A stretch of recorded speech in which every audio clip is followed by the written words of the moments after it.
क्या वैक्सीन लेनी चाहिए या नहीं? अगर आप भी कंफ्यूज्ड हो, you are not alone. Let's see what homeopathy says.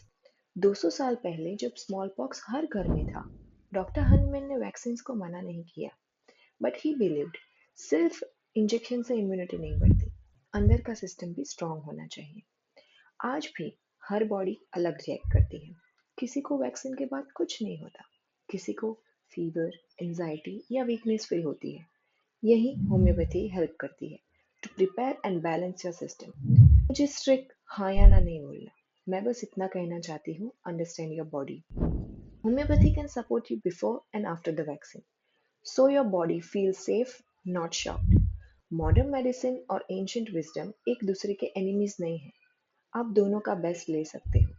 Share this with someone overthinking about vaccines. Let's make health decisions with awareness and not fear.